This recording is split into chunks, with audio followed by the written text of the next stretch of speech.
একদল বলিতেছে ছেলেদের শিক্ষা যথাসম্ভব সুখকর হওয়া উচিত, আর একদল বলিতেছে ছেলেদের শিক্ষার মধ্যে দুঃখের ভাগ যথেষ্ট পরিমাণে না থাকিলে তাহাদিগকে সংসারের জন্যে পাকা করিয়া মানুষ করা যায় না। বস্তুত এ দ্বন্দ্ব কোনোদিনই মিটিবে না, কেননা মানুষের প্রকৃতির মধ্যেই এ দ্বন্দ্ব সত্য। সুখও তাহাকে শিক্ষা দেয়, দুঃখও তাহাকে শিক্ষা দেয়। শাসন নহিলেও তাহার চলে না, স্বাধীনতা নহিলেও তাহার রক্ষা নাই।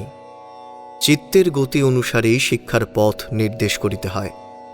কিন্তু যেহেতু গতি বিচিত্র এবং তাহাকে সকলে স্পষ্ট করিয়া চোখে দেখিতে পায় না, এই জন্যই কোনোদিনই কোনো একজন বা একদল লোক এই পথ দৃঢ় করিয়া নির্দিষ্ট করিয়া দিতে পারে না। নানা লোকের নানা চেষ্টার সমবায়ে আপনি সহজ পথটি অঙ্কিত হইয়া থাকে। এই জন্যই সকল জাতির পক্ষেই আপন পরীক্ষার পথ খোলা রাখাই সত্য পথ আবিষ্কারের একমাত্র পন্থা।